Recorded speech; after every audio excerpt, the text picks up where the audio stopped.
Link budget के बारे में बात करते हैं आज। लिंक बजट एनालिसिस या लिंक मार्जिन एस्टिमेशन, इसमें ट्रांसमीटर और रिसीवर, जब ट्रांसमीटर कुछ भेजता है सिग्नल्स रिसीवर में तो लॉसेस होते हैं। तो रिसीवर कितना रिसीव करता है या क्या मार्जिन है जिसके नीचे रिसीवर बेयरली काम कर पाएगा, उसे हम अपना लिंक बजट या लिंक मार्जिन कहते हैं।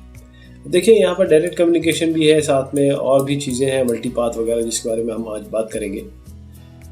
तो यहाँ पर जो TX रेडियो है, ये RX जो है वो रिसीवर है, ये पाथ लॉस है। तो जो मार्जिन है, यानी कि जब ट्रांसमीटर जा रहा है तो ट्रांसमीटर भेज से डिस्टेंस के हिसाब से ये dB में देखेगा, पावर इस तरीके से कम हो रहा है। RX की सेंसिटिविटी इतनी है मान लीजिए, तो ये जो मिल रहा है इसको, इतना जो मिल रहा है यहाँ से यहाँ तक, और जो RX की सेंसिटिविटी है, तो उसके बीच में जो मार्जिन है उसी का कंप्यूटेशन है कि हम जिसे लिंक बजट कहते हैं। बाई चांस अगर ये इधर की जगह ये इधर पे चला जाए, ऐसे चला जाए, तो फिर ये रिसीवर को कुछ मिल ही नहीं पाएगा। और अगर यहाँ पर करेंगे तो इतना कम मार्जिन आपने दिया कि RX कभी भी काम करना या फिर एक तरीके से सिग्नल को रिसीव करना बंद कर देगा। सो एक वायरलेस कम्युनिकेशन सिस्टम में लिंक मार्जिन, जैसे कि मैंने आपको बताया कि एक डिफरेंस है किस चीज़ का, रिसीवर सेंसिटिविटी का, यानी कि the receive power eight which the receiver will stop working, जो रिसीवर सेंसिटिविटी है, तो जिसके नीचे रिसीवर काम करना बंद कर जाएगा, उसका डिफरेंस किसके साथ है, एक्चुअल पावर रिसीव्ड, जो एक्चुअल पावर रिसीव्ड है और रिसीवर सेंसिटिविटी का। तो जैसे मान लीजिए 15 dB है लिंक मार्जिन, तो इसका मतलब ये है कि सिस्टम जो है वो 15 dB तक तो एटेन्यूएशन सह जाएगा, लेकिन बाई चांस अगर 15 dB से कम हो गया या इससे ज़्यादा हो गया एटेन्यूएशन, तो ये रिसीवर ठीक से काम नहीं कर पाएगा, रिसीवर सिग्नल्स को नहीं ले पाएगा। काम तो करेगा वो, सिग्नल्स जो है वो नहीं मिल पा रहे हैं जो आपके ट्रांसमीटर से भेजे गए हैं।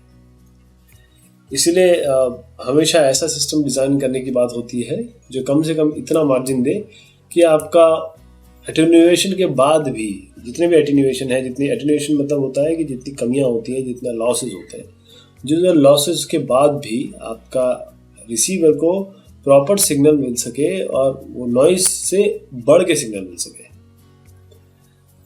इन केस में भी सिग्नल रिसीव तो होगा ही होगा, लेकिन नॉइज ज़्यादा होगी, एक्चुअल सिग्नल नहीं मिलेगा। अगर नेगेटिव लिंक मार्जिन है, इसका मतलब ये है कि इनसफिशिएंट ट्रांसफ़र डेटा है, और इसका मतलब ये है कि आपको या तो फिर जो रिसीवर है उसको वो अच्छा नहीं है, उसको ठीक करना पड़ेगा, उसकी सेंसिटिविटी थोड़ी बढ़ानी पड़ेगी। तो जब बनाएं इसको, तो it is very necessary to आप लिंक बजट का ध्यान रखें।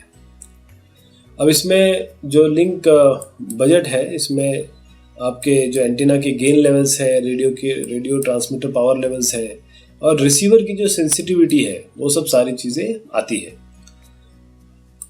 तो इसीलिए ये लिंक बजट एक तरीके से अकाउंटिंग है। अभी मैं आपको बताऊंगा ये किस तरीके से अकाउंटिंग का काम करता है। ये अकाउंटिंग है कि जिससे हम आराम से उसको बना सके, अपने रिसीवर को ओवर डिज़ाइन ना करें कोई एक्स्ट्रा कॉस्ट में, लेकिन एक अपनी मिनिमम रिक्वायरमेंट पूरी करने के लिए आप अपना रिसीवर डिज़ाइन कर सकते हैं। So it is crucial that our required signals are maintain to ensure the received signal are sufficiently high. इतना रिसीव्ड सिग्नल हाई या ज़्यादा होना चाहिए नॉइस लेवल से, ताकि जो सिग्नल टू नॉइस लेवल है, सिग्नल टू नॉइस रेशियो जिसे हम कहते हैं, और जो बिट एरर रेट्स हैं वो रिक्वायर्ड लिमिट में रह सके। तो अगर लार्ज एंटेनाज हैं, हाई ट्रांसमिट पावर है, उनको तो ये थोड़ा सा कंसिडरेबली उसका कॉस्ट बढ़ जाता है। अगर आप लार्ज एंटीना हाई पावर वाला लगाना चाहें, तो इसीलिए थोड़ा सा मिनिमाइज कर सकते हैं आप इस चीज़ को, एक ऐसा सिस्टम बना सकते हैं जिसका परफॉर्मेंस अच्छा हो। तो लिंक बजट, जैसे नेम इम्प्लाई करता है कि एक बजट है, एक अकाउंटिंग है। अकाउंटिंग किस चीज़ की, गेन्स और लॉसेस की ट्रांसमिशन में। तो इसी तरीके से आपका लिंक बजट किस तरीके से इक्वेशन बनेगी उसकी, रिसीव पावर है उसका, वो ट्रांसमीटर पावर, उसके साथ गेन्स को जोड़ दीजिए, जो भी एंटेना गेन्स है रिसीवर या सेंडर के, और उसके बाद लॉसेस को माइनस कर दीजिए। और ये समय समय पे वेरी करते हैं, वेदर पे वेरी करते हैं। जैसे आप ट्रोपोस्फेरिक कम्युनिकेशन की बात करेंगे तो वहाँ पर तो वेदर के हिसाब से सब वेरी हो जाता है, सब कुछ वेदर पे ही डिपेंडेंट है, सब कुछ ड्रॉपलेट्स पे ही डिपेंडेंट है। तो इसीलिए जो अलग अलग समय पे अलग अलग बिट एरर रेट्स होते हैं तो उन सब के साथ ही वेरी करता है। अगर आपको एक लिंक बजट इक्वेशन डिवाइस करनी है तो आपको जो गेन्स है, लॉसेस है ट्रांसमीटर और रिसीवर के बीच में, ये लेने हैं।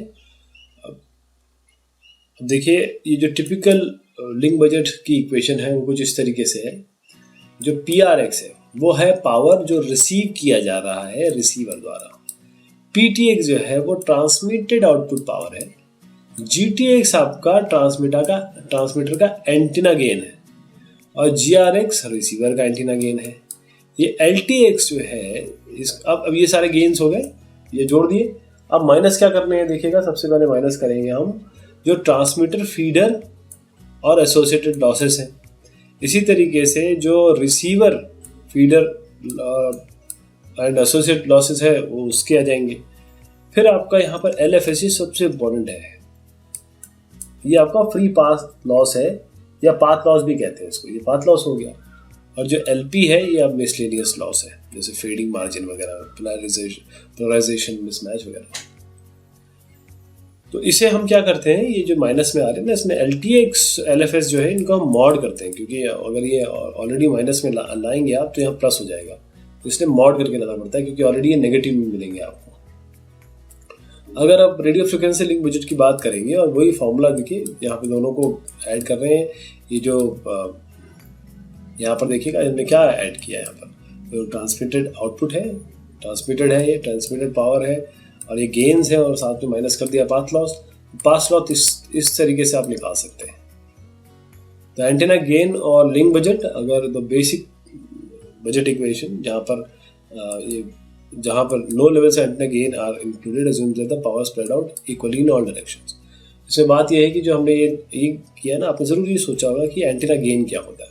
एंटीना गेन ये चीज़ होती है कि एक किसी पर्टिकुलर डायरेक्शन में आपका सिग्नल भेजना, जबकि हम मान के चलते हैं कि आइसोट्रोपिक सोर्स है, हर जगह एक साथ भेज रहा है, लेकिन ऐसा है नहीं। ये एंटीना गेन यानी कि किसी एक पर्टिकुलर डायरेक्शन में, क्योंकि ये सॉलिड एंगल की तरह सिग्नल जाता है, तो जो एक भेज रहे हैं आप और वो जो भेज रहे हैं वो एक ही डायरेक्शन में जा रहा है, उसे हम एंटीना गेन कहते हैं।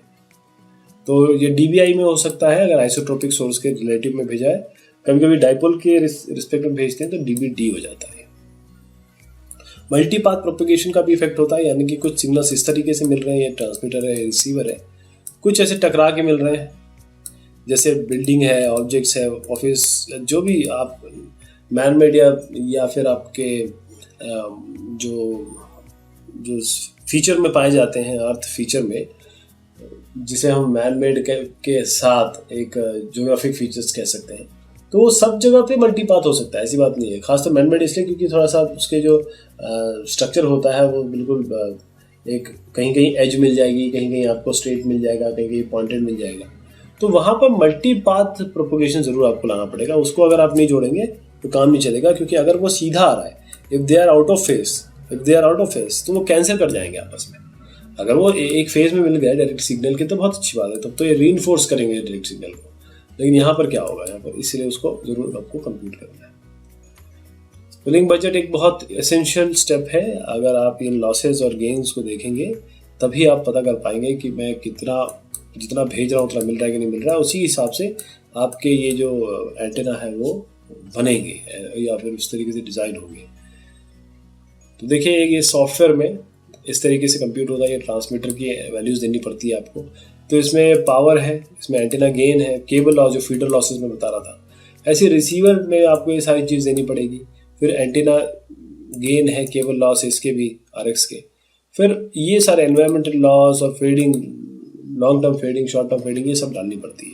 एनवायरमेंटल वाली चीज़ भी डालनी पड़ती है। अब देखिए, माइक्रोवेव में एटेन्यूएशन भी जा रहा है, absorption, rain attenuation, alignment loss, terrain की चीज़ें आ रही है और कितनी रिलायबिलिटी चाहिए वो भी चीज़ आ रही है।